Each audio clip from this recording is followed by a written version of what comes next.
TrekWars, Duels Across the Stars. Episode 8. Set Phases to Stun. The Klingon Empire reigns. Having decimated the peaceful Republic, Chancellor Gowron now deploys his merciless warriors to seize military control of the galaxy. Only General Benkernow's band of resistant fighters stand against the rising tyranny, certain that Jedi Master Olympus will return with his newly assembled lightsaber. But the resistance has been exposed.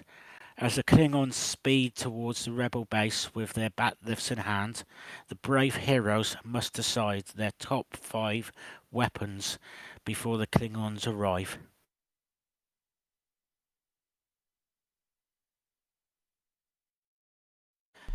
Welcome to TrekWars, Duels Across the Stars. I'm Benkernow.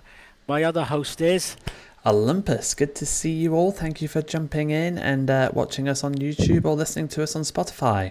We have a very special guest with us today. This is Twisting Curses. Do you want to give a very brief little spiel just about who you are? Thank you for having me, and thank you, Ben, for inviting me to the show.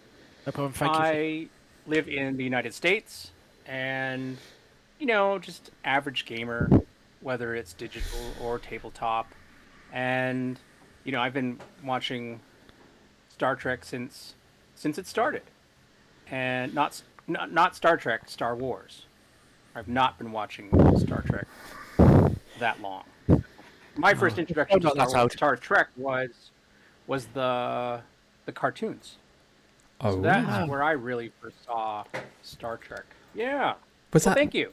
Was that the animated series or was it Lower Decks? The animated series. Brilliant. On Saturday mornings. Ooh, yeah. Sounds interesting. And was the first Star Wars you ever saw the films or the original New Hope? Oh. I saw the original New Hope in the theater in Los Angeles. Ooh, that sounds really fancy. At least from over here, it sounds like it's like Hollywood and all the glam and all the glitz and everything like that. Well, I was fairly young, and I didn't know anything about the movie. I'd never heard about it. I'd never even seen a poster about it. And so we were on vacation. I was visiting my cousins, and they said, "Hey, we should go see this movie." I didn't know what it was. The lines were incredible. I couldn't believe it. I thought, we're never going to get in there. And we did. So maybe it wasn't Los Angeles. Maybe it was Burbank. I don't know. It's all kind of the same to me, though.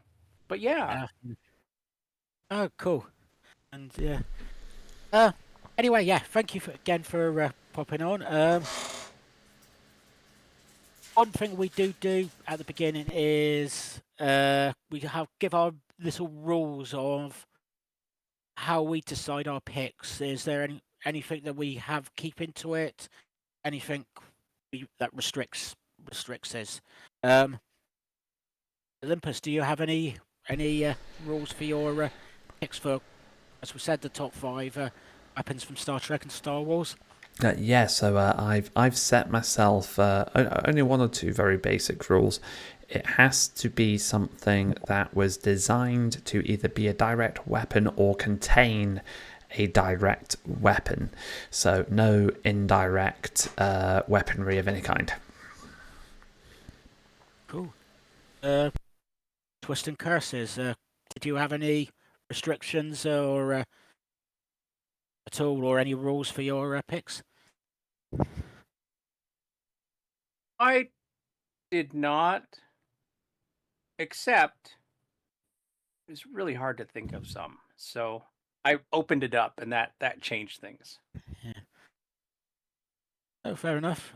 So, fair enough. How about you, Ben?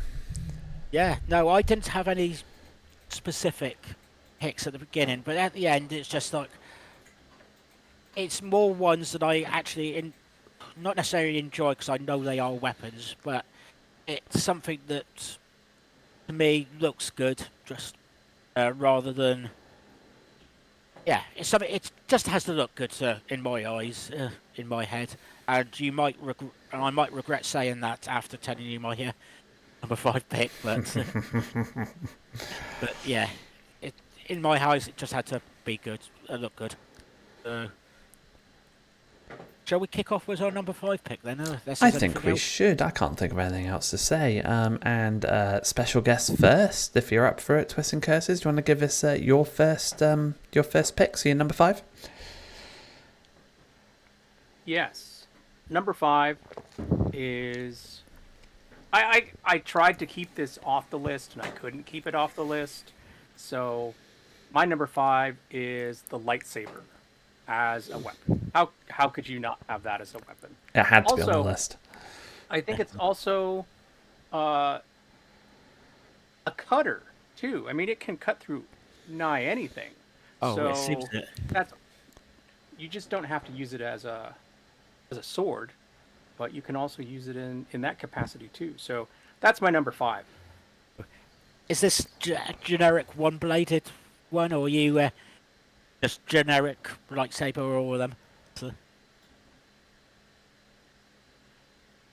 Well, I deny that there are other lightsabers other than the one-handed. So that would just be the one-handed. No, I mean, if you have the double one too, that's fine as well. But yeah, just being able to use that energy to through things, people, buildings, starships. Yeah, that's a good weapon. It is. I'm not going to go too much into it at the moment for reasons, but yeah, it is definitely an iconic weapon that is like definitely as a child you want to be to like playing fight scenes with a lightsaber. Any thoughts, Olympus? No, brilliant pick. And again, I'm not going to say too much more on it right now either. Apart from we probably have gone back to our tradition of having at least one thing very similar across our choices. What a lovely pick. We couldn't have a top 5 weapons across Star Trek and Star Wars without the iconic lightsaber. So no, love it. And without further ado, then shall we move on to your number 5, Ben? Yeah, go on. Yeah, go ahead. My one is a energy weapon, but it's not a lightsaber. It is the Ferengi energy whip from the Next Generation. When they come across the Ferengi, it was just a bit of fun. It's the most silliest weapon probably around, but it's just for me. It was just like again, it's something I would have wanted to have as a kid, or and it's just something that I think is different from everything else. It's probably not the most deadly weapon in the world, but yeah, it's enjoyable, and it just with this it shoots off energy at the people. And another reason I wanted to pick it, and I can for the life of me not remember who, but one of my characters on Star Trek Adventures has an energy whip. I think it is Arwen from last week. But please correct me if I'm wrong on that, Twist and Curses. If you know any different, I think it's Arwen from last week. His character has a Ferengi energy whip.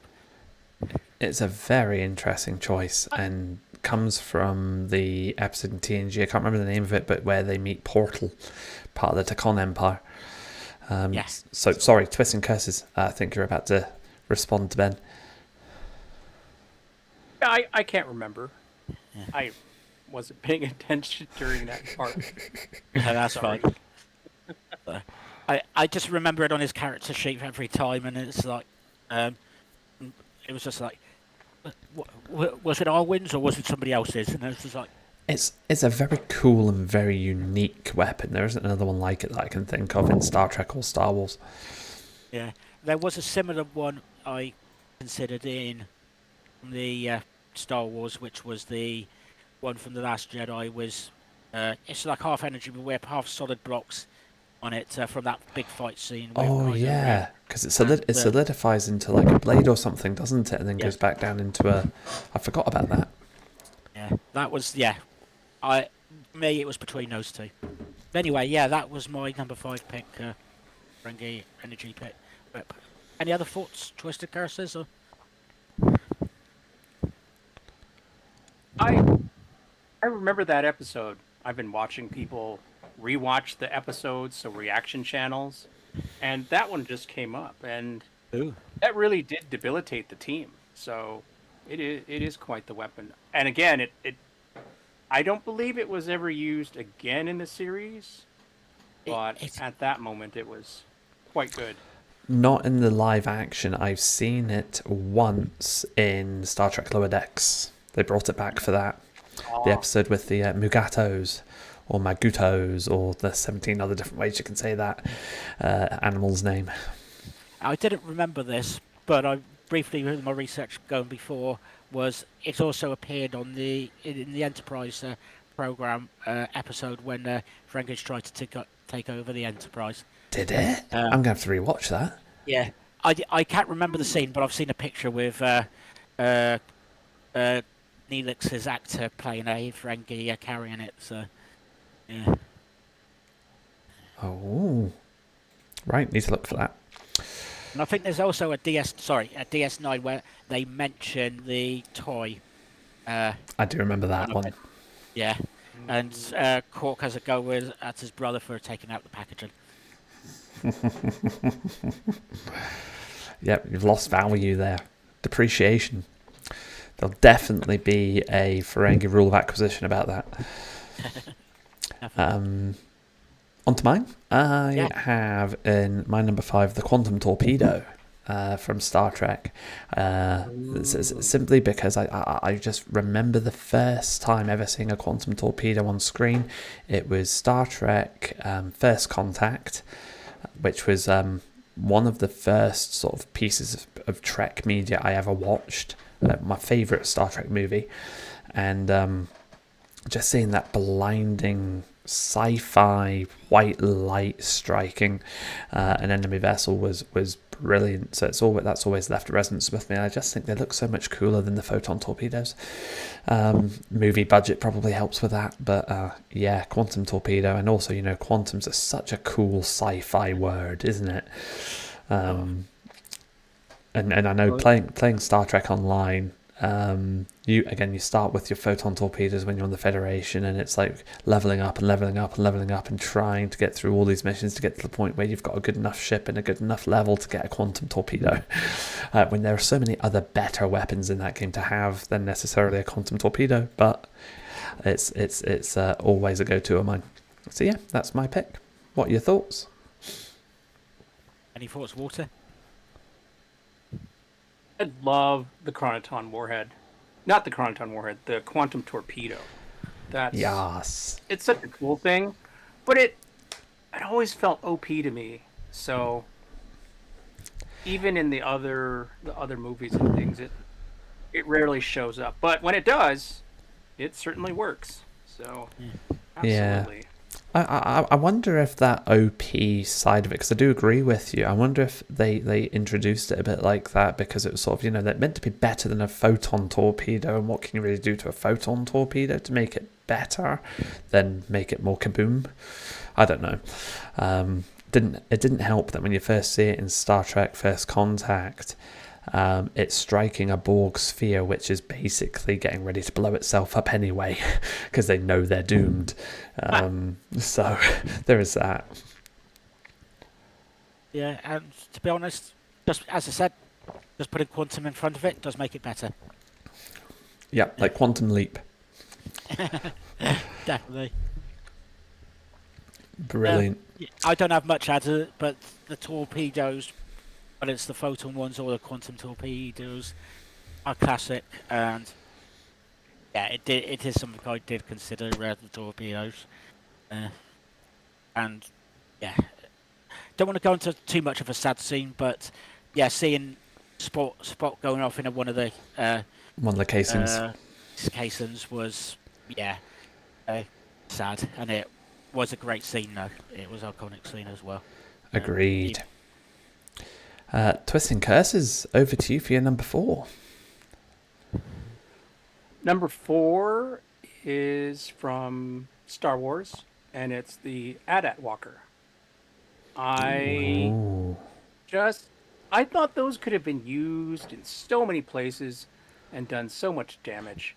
And yeah, I really like them. That's my fourth one. Yeah, good pick. Any thoughts, Olympus? Or? Remind me, Twisting Curses, what's the Adept Walker look like? What movie did it come from? Empire Strikes Back. And it's on Hoth. It's the big walker that... Oh, the 8080. The small... Yeah. Mm-hmm. Gotcha. I've never heard of it referred to as an Adept Walker before. That's why I got confused. Cool. Okay, yeah, I do not blame you for picking that at all. That is, again, such an iconic piece of not just weaponry, but also a very iconic vehicle that you see used multiple times after that movie as well. And it shows up in most of the Star Wars games from that era too. No, one of my earliest... I haven't played a lot of the games. Ooh. Yeah, no, I know one of my earliest memories. For some reason, I didn't ever watch the films when I was young, but I just have a memory of that being a toy that somebody had when I was young. Is the walkers? They had walkers there. I'm sure I saw an ad for a new 8080 toy coming out at some point. I'm gonna have to Google it and figure that out. I'm sure I saw an ad for one recently. It looked huge. Had a whole bit that opens up where all of the figures could like you could play with them on the inside of it as well. Looked awesome. Yeah, it looks like it's a big troop carrier from some of the images I've seen. Mm. Big weakness with the legs. That's the only thing, isn't it? You know, get a table. Get a table. Don't think a table will do much. Get a cable wrapped around that a couple of times, and down you go.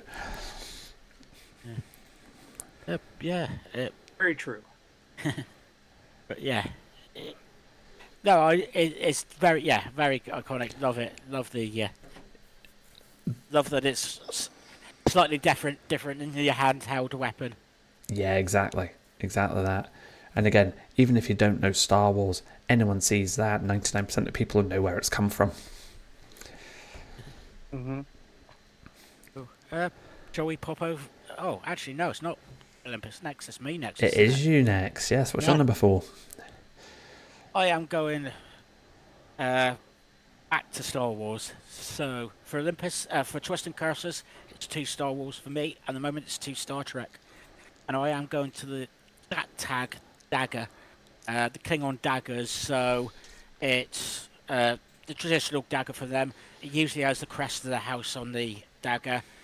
It's like a blade with like a hole in the middle of it. I'm just trying to do a image, but it probably doesn't do justice. But the blade is an empty bit with the 2 sides going up and then joins up at the top. And actually, it's nothing I ever noticed actually in the shows. In the images of it, it's got like a ball on the bottom with like prongs or so like looks like sharp intrusions on the bottom. It's one of the Klingons' iconic weapons that means a lot to that person in their house, and it's one thing Worf used to get Gowron's attention, or potentially the Changeling Gowron's attention, by stealing his son's tag off him to get his attention. So it's, for me, it's just A, it looks good, and B, it's got meaning to the person in it as well. Yeah, there's a lot of meaning behind that. Again, great pick. Not one I would have thought of. I was considering the Batleth for my top 5. It didn't come into the list in the end. And again, to your point, like you're describing it, and I know exactly which dagger you're talking about. I had no idea about those spiky things with the ball at the bottom of it. Did not know that at all. No, no, did I until I looked up on some of the images. It might not be on all of them, but in some of the images I picked, there was that. Well, there you go. Any thoughts, twists and curses? Sorry. I remember the knife, and definitely it looks vicious, and you would not want to encounter that in a fight. So, absolutely, it should be in the list of weapons. Yeah, no, definitely. Yeah, and yeah, please do not play Weasley's at home, kids. Or adults for that Absolutely. matter. Anyone. Yeah. But yeah, no, that was my top four. Fourth pick, the duck dagger. Thank you. So on to my number 4. It is a very traditional, back to Star Trek again, phaser. So when I'm saying phaser, I guess I'm talking about the phaser technology in general. So whether you think about your hand phaser, your phaser rifle, or the one I'm going to be specific about for this pick are the phasers, or the phaser beams on the starships. I just think they look very cool. The sound of them looks cool. The whole special effects around them, even in the older series, it just looks pure sci-fi. You know, what do you think about when a typical person thinks about science fiction? Oh, it's aliens shooting laser beams. Phasers are laser beams. Come on, you can't get any better than that. I love as well the fact that you can have multiple settings. If you go to the hand-to-hand phaser, then you've got everything from a stun setting up to varying degrees of stun, and then from there up to varying degrees of damage, kill. And then you've got that sort of what thing sometimes that can vaporize people, which is always interesting when you see that happen. But no, to go back to, I think all of them are cool, but the Starship versions are the ones that stick out for me. And when I've been playing Star Trek Infinite recently, some of the starting weapons that you get in that, it's more like the phaser cannons and the actual phaser beams. And there's a mod that you can get which changes that around a little bit and gives you the original SFX laser version of the phasers, which is proving very popular at the moment. It gives it more of a Star Trek feel. And again, you see that type of weaponry on a ship, on a TV show, and for anyone who's watched Star Trek before, their brain will probably go to Star Trek. So yeah, that's my number 4. Any thoughts, twisted curses, or? I love phasers. I love how they sound too, and PNG really kind of lifted the weapon, especially when you could have it curve around the ship as Yes. I don't even know what that was called, but you could do that, and that was just so cool. And then when they would get into those multiple fights with multiple ships, you could have 2 separate phasers going at the same time. It's awesome. Yeah. I love the phaser. Yeah, definitely. Yeah, that image of the Enterprise D where it's coming around the saucer to meet up at the front and then go off. It's Very, very cool. That's the one I think of when I think of the phasers going off. On the hand phasers, I love those as well. It's even though I don't get to see it, I again play Star Trek Adventures, and it's like most of the players have phasers usually, and it's like I got that image of the TNG version / Voyager version in my head, that it's like got that lovely image of the phaser. Love it. Real, thank you. Right, Twists and Curses. What's your number 3? Number 3 is back to Star Wars, and it's the Hammerhead Corvette. I think a ship designed to run into other ships is definitely should be on the list. So that's my favorite. And I watch clips of that happening just, I don't know, just for inspiration. And yeah, I like that. I like that ship. Was that what's seen in The Last Jedi, if I remember? Was it? It's where it heads into the Star Destroyer? Or was that... Rogue One. Oh, Rogue One. That was it. I knew there was it was one of the recent ones of that scene. Despite me not remembering which film it was, it's just that gliding into the Star Destroyer, and yeah, that actually using the ship as a weapon. Love it, love it. Brilliant pick. Not one I would have thought of. I did not consider that one, and I love the fact that you did. Very, very creative. Yeah. I don't know why I did not think of that. When you messaged us at one time saying, does it have to be handheld weapons? You gave me many ideas, but that was not one of them. Yep. That was it. Maybe at the end I'll tell you some of the ideas that I had from that, but I'll leave that to the end. Brilliant. Ben, what's your number 3? For me, I'm going to go to Star Wars as well. And I am going to go for with Darth Maul's double lightsaber.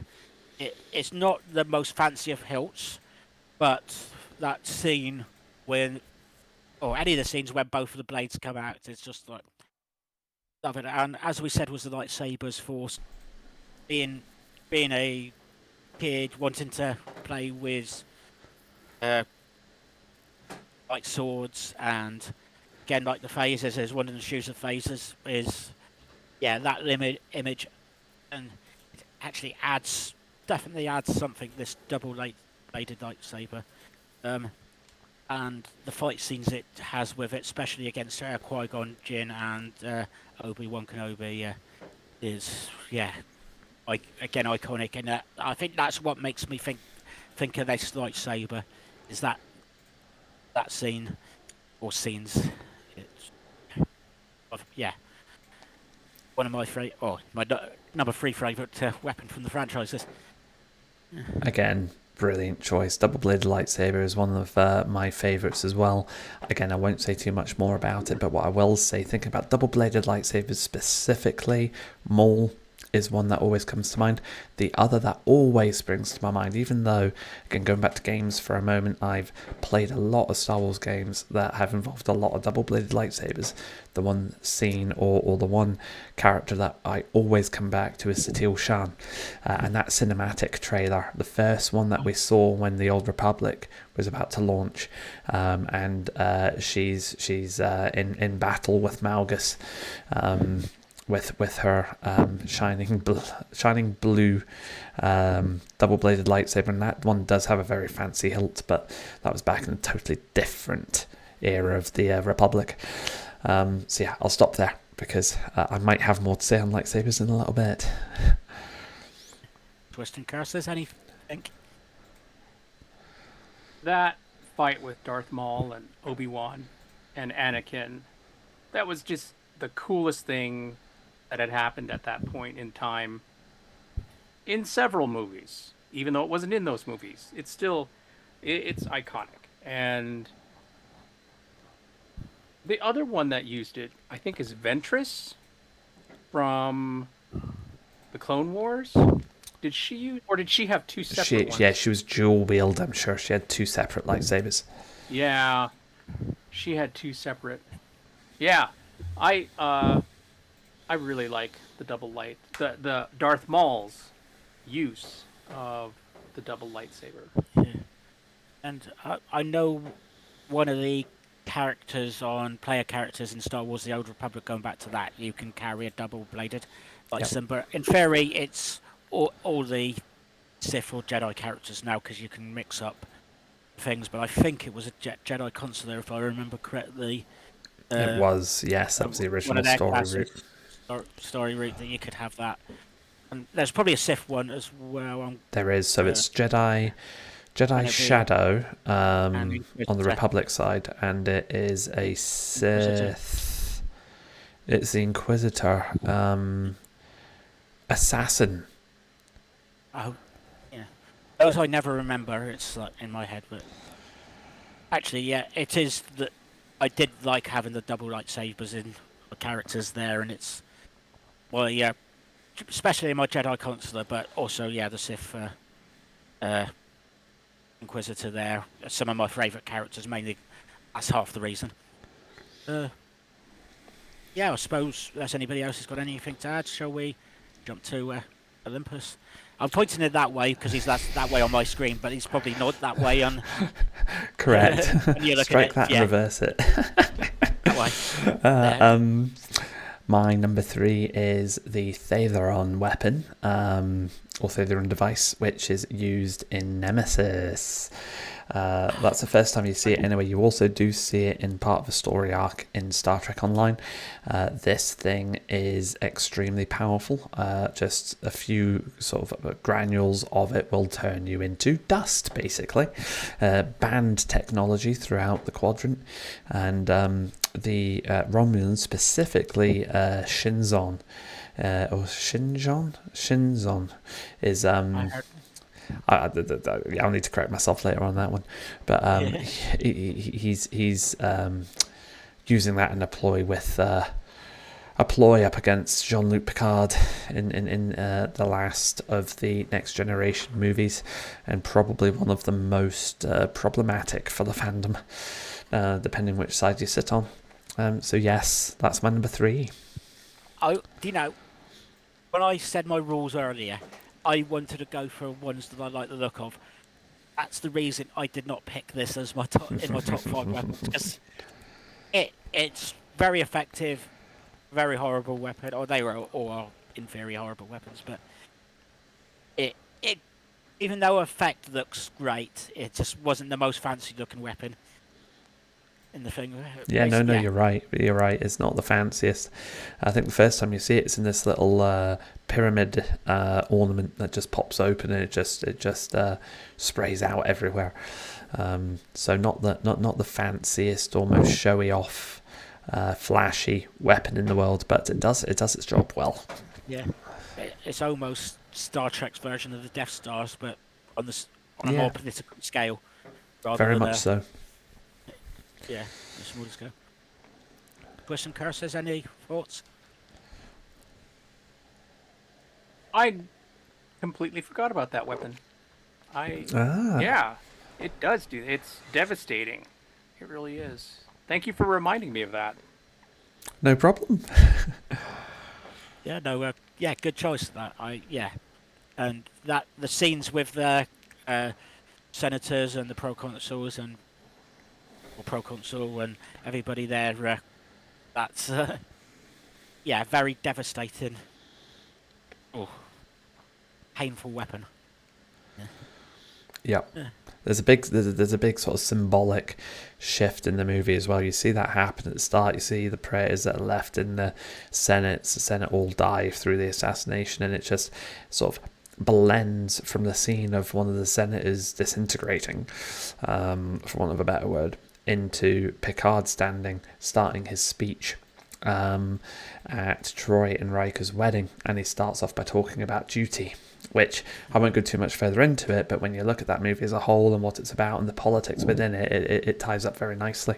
It was a beautiful piece of cinematography that they did there. Oh, cool. I was about to say that there, and then that scene with the wedding, one of my favourite outfits. I'm trying to remember if it did make my list or not. I cannot remember. It might have. I think it was mentioned. It was definitely, at the very least, it was on the special mentions. Yeah, definitely. Yeah. And, yeah, anybody who's watching this far, look up our top 5 outfits. Well, who's next? It is Twisting Curses next, yes. What's your number 2? Number 2 is the Chronoton Warhead from Star Trek. Ooh. And it was the one that was used by the Krenim, Chronoton-based torpedo, and it could go through an enemy's shields. And I think if it hadn't been for some sort of crazy intervention in that particular period of time, they would have been destroyed. The Krenim were slicing them up with those. So yeah, I think that's if everybody had those, that would be. Mm-hmm. I don't know why they don't. Game changing. So, yeah, Chronoton Warhead. Yeah, that. Yes. that the Year of Hell, the two-parter, was a great. Yeah. I was about to say episode, but episodes, two-parters. There, it was. Yeah, and I think it was even pre-warned that episode, and one of Kez's episodes that where she reverse ages, that she Yes. mentions a Year of Hell. Mm, Yeah. Yes, I do remember that. But yeah, that the time ship, not the time ship, but the chronoton ship. They're coming and changing everything. It was just like, oh, I love it. Love those episodes. Love that ship. Love that it kept changing everything slightly, and it would, keep changing that ship. And Janeway at the end, was fantastic. Just love that. Yeah, agreed. There's not much more I can say about it without going into that two-parter. But for me, probably the best 2 episodes of Voyager out there. I enjoyed Voyager as well. Yeah. I think there are quite a few of the episodes which are really good, but they're probably my 2 favourite. Yeah. Forgetting about his, I can't remember his name, but you had the guy who created it at the end, and you see him after time resets, still was the paperwork, and then going away with his wife. You think in canon he still managed to invent that again after the hard reset? Very possibly, time does have a way of repeating itself. Yeah. Oh, brilliant choice. Yeah, brilliant choice. Yeah. Ben. Oh, me. Yes. My one has actually been mentioned before, but wasn't on somebody's actual official pick, and that is another Klingon weapon. There we go. Battler. Yeah. The iconic sort of like I can't remember how many things it is, but it's like all the prongs, the semicircle, couple prongs inside. The way you can hold it one-handed, but the double-handed grips to fight it. It adds a different dimension to a bladed weapon, a sword. It looks like it can actually be used as a weapon and make it look different at the same time. It's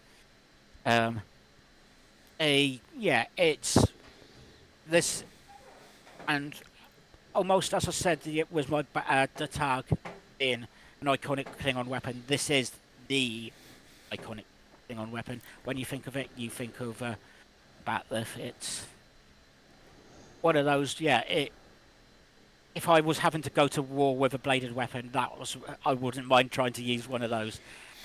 Hopefully, I never have to do that. Thankfully, but I'm probably getting too old to be sent to war now. But if I was, that would be the weapon I would like to have. Again, it's iconic, isn't it? I mean, even the people who don't watch Star Trek, if you show them a picture of a Batleth, a lot of them will know it's a Klingon weapon, or at the very least, it's from Star Trek. I was almost thinking probably Star Trek's version of a double-bladed lightsaber. You know, that's the traditional double-bladed weapon that we see in the show. So yeah, very good pick. Love that. Any thoughts on that, Twists and Curses? I always wanted to see more and longer fights with them, and to have maybe, like, would there be such a thing as a Batleth tournament? Maybe there isn't. You'd hope so. But to have more of that in there, that would have been cool. I think sometimes on the holodeck, and every now and then it got used to me, but yeah, I just wanted more of that. What was that tournament Worf went to, and then they had that temple thing? Was that a Batleth tournament, or was that another kind of? It was either Batleth or it was that martial arts he did. I can't remember. Oh yeah. But yeah, that episode at the start of it, he's won the trophy, and time keeps changing, and it gets worse and worse and worse for him, doesn't it? At least the trophy goes from a reasonably good position to last place. So, yeah. Poor Worf. Yeah, and him was that hat because it's his birthday. that episode, then Riker put in one of those fancy triangle Party hats, yes. hats on. Yes, I know it's not officially a triangle. I'm sorry, but yeah, it's It's triangle enough. triangle enough. Yeah, It's a cone. There we go. that's it. Thank you. I It always took me a have minute. Yes, it's been 20 odd years since I was at school, so forgive me for forgetting. Yeah. Any other thoughts, gents? No, none more for me. Which who's? Oh, is it me? It is me this time. I'm starting to lose track of who's next. My number 2 is not a moon. It's the Death Star. Obviously, iconic space station from the very first ever movie of Star Wars. You see it again in the third Star Wars movie, which is actually episode 6. For anyone who doesn't watch Star Wars, I know that's confusing, but there you go.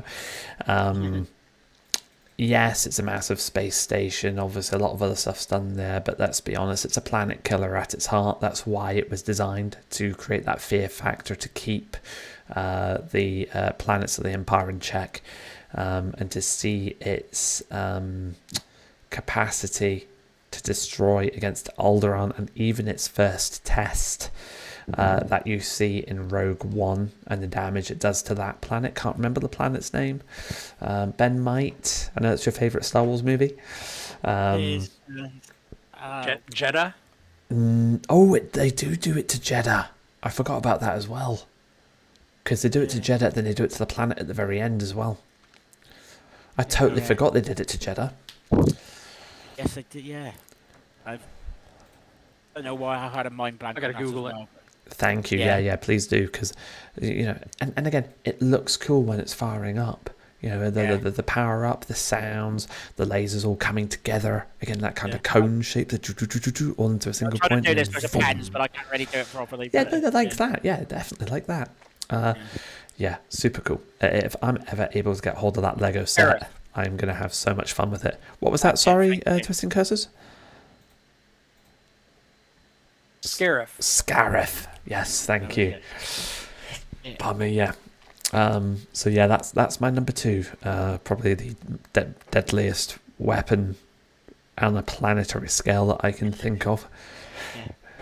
I'm glad you went for that, because it was not on my list, because I thought it had to be the actual weapon rather than the whole thing, and but definitely has a great weapon. You see how it fits into my definition, and why I gave it that definition. That to me, as much as it's a space station, they designed it to destroy planets, to kill planets. I just thought the planet killer in Star Trek, which is probably the equivalent to the Death Star. Yeah. Any further thoughts, Twisted Curses? No. Brilliant. Fair enough. Which takes us happily on to your number 1, Twisting Curses. What have you got for us? I chose one thing, and then I changed it. And I changed it to the Soliton wave. And that is in Star Trek. And it was the Enterprise was there at the test of this potentially new form of drive for spaceships, the Soliton drive. I don't know what it was called, but spacecraft propulsion instead of warp. And it got away, and just kept speeding up, and it was eventually going to crash into a planet and destroy it. And I thought, well, hey, there's a planetary destruction right there. So I always thought that was really cool too. So yeah, that's my number 1 weapon, even though it wasn't designed to be a weapon. An unintentional weapon. Great choice. And funnily enough, I watched that very episode of The Next Generation last week.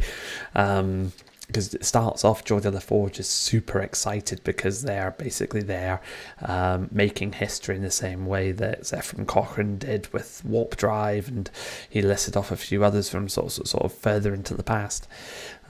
Yeah, I love that choice. Very, very creative. Again, I wouldn't have thought of it. Yeah, unfortunately I completely forgot about this. As you may see by the the bright screen that came up on my face earlier, I had to quickly Google it to remind myself.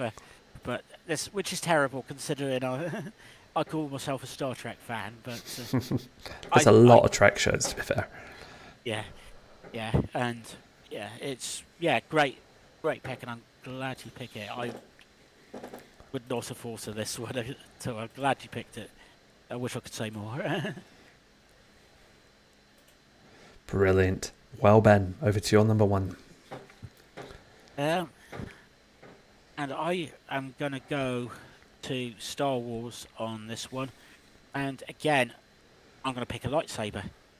Ooh. I picked a slightly one. So I don't think it's actually officially given a name in the film, but a version of it in Star Wars: The Old Republic is called the Unstable Lightsaber, and that's Kylo Ren's lightsaber, which has the hilt on it, blown hilt, and the it's almost vibrating. It's with its power, it's almost unstable power, and It's also known as the crossguard lightsaber. Is it?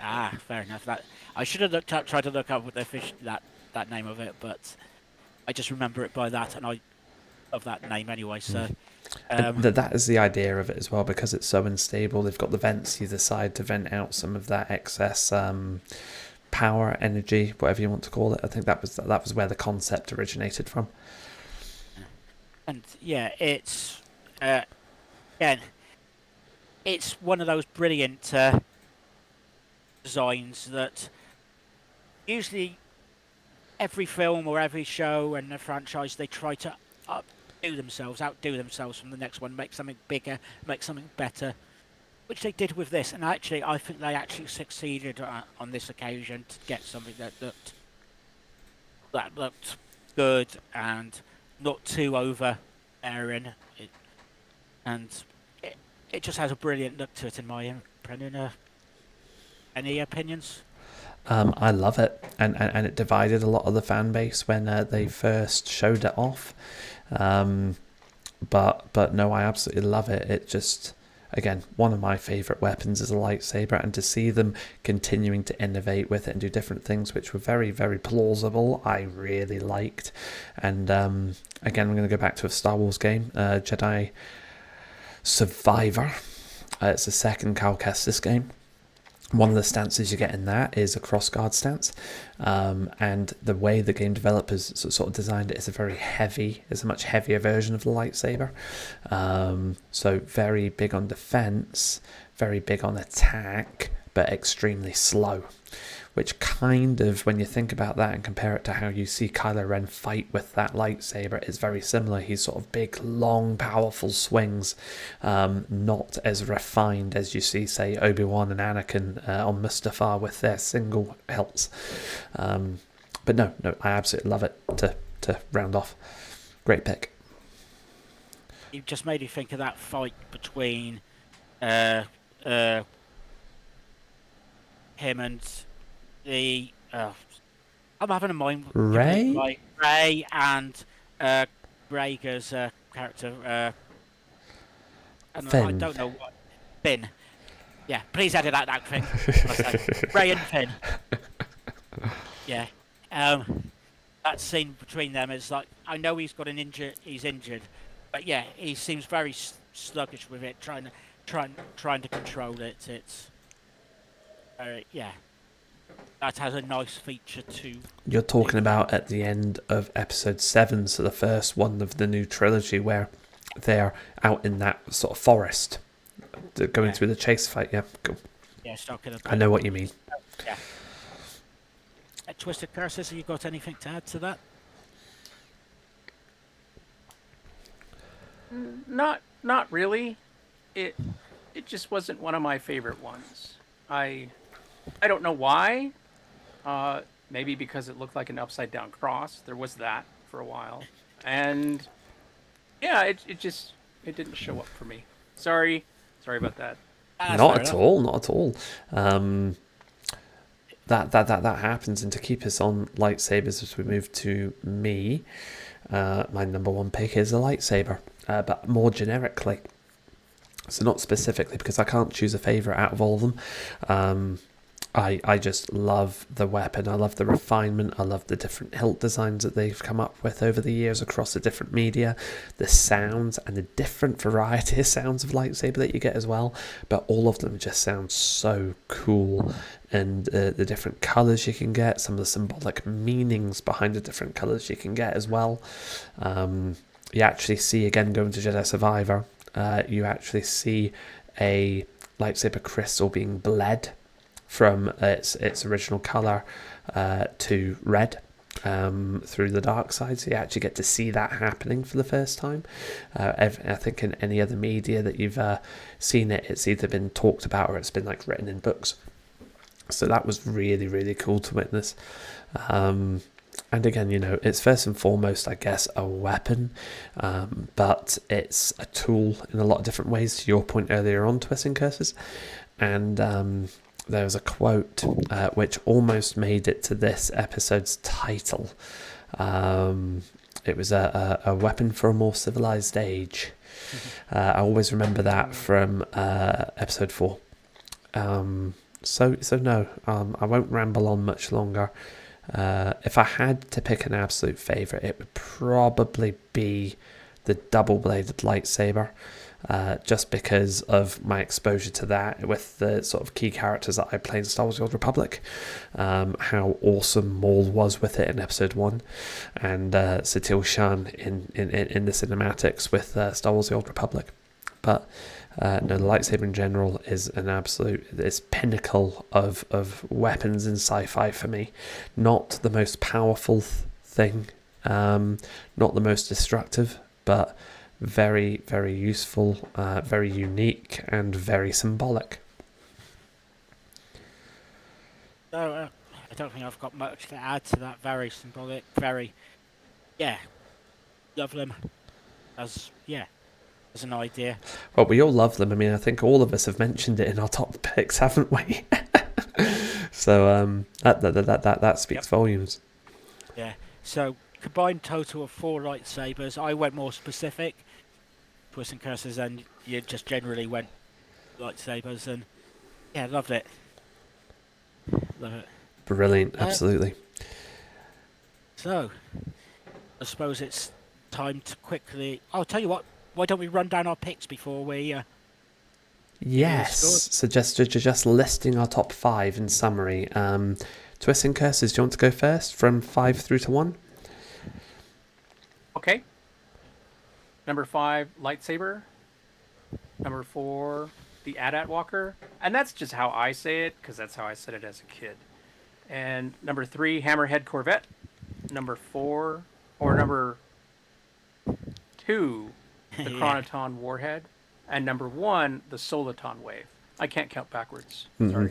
No, thank you. And you know what? I've just realised I misheard you. I'm sorry. I misheard you earlier on. I thought you said Adept Walker. You said AT-AT Walker. Totally understand AT-AT.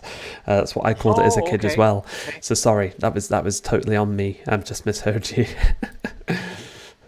And anyway, my top problem. 5. Confusion is all part of the fun. It sure is. So, definitely. Number 5. My one was the Ferengi energy whip. The first energy. Oh, actually no, it was the second energy weapon we mentioned as a group. Number 4 was the dagger from the Klingons. Number 3 was Darth Maul's double lightsaber. Number 2 was again a Klingon weapon, the Batleth. Number 4 was what I called it, the unstable lightsaber from the sequel trilogy. Amazing. Now, I am not going to try to count backwards because I know I will also fail. Going number 5 up to 1, Quantum Torpedo, the Phaser, the Thaleron device, the Death Star, and my absolute favourite, the lightsaber. Brilliant. Has anybody kept score? Has we done anybody predictions on who got that? As usual, I have relied completely on yourself, Ben. I am going to hazard a guess that Star Trek has just clinched the title. Any thoughts, Twist and Curses? What's your bet? I think it's Star Trek. Both of you are actually correct. Yes. It's I think it's the same score we had last time, which was Star Wars 7, Star Trek 8. Very close. Close. Yeah. I did think Star it was Wars, close. Yeah, crept up at the end. Brilliant pick. Any honourable mentions from anybody? Oh, yikes. Not too many, actually. Obviously, we've already talked about the Batleth. That was an honourable mention of mine. And if I go outside of, conventional weapons, I would have probably put down the Force from Star Wars. Obviously, that's what I was thinking. Yeah, I'm glad it wasn't just me, because you can do so much with the Force in very nasty ways, which isn't very nice. Not meant to be what the Force is all about, but you can manipulate it that way. So yeah, if I hadn't put that rule in place that I put in place, I probably would have had that in my top 5. Twist and Curses, you got any ones that were close with no cigars? I almost put in the Genesis device Good one. as a weapon, Ken's and definitely I put it just away. didn't at the end. I don't know why, but yeah, that was going to be on the list, and then it wasn't. What about you, Ben? The one that actually Twist and Curses gave me inspiration by was actually the Rock from the Kirk versus Gorn fight. Where it's like you've got Kirk there's like throw the rock down, and I was just going, I really want to do that, but I just could not justify it in my head to actually do it. Oh, mate, that would have been brilliant. Yeah. And the Yep. the one I took off at the last second, probably about 10 minutes before recording started, was the bowcaster used by the Wookiees, mainly by Chewbacca. Noticeable by Chewbacca anyway. I had the Bajoran phasers in hand, which is like complete covering, almost a complete covering in the hand. That doesn't really make it sound good, but just look it up if you don't know. Any of the Borg's appendages in the made-up arms or the way they insert nanites just crossed my minds, but I would say those are, it just didn't make my list, I'm afraid. No, but I can see why they were close. Yeah, that's my honourable mentions. One more. Oh, go on. So this was not seriously going to get on the list at all, but I just thought about it beforehand, and that was Jar Jar Binks. Jar Jar Binks is one of the greatest weapons.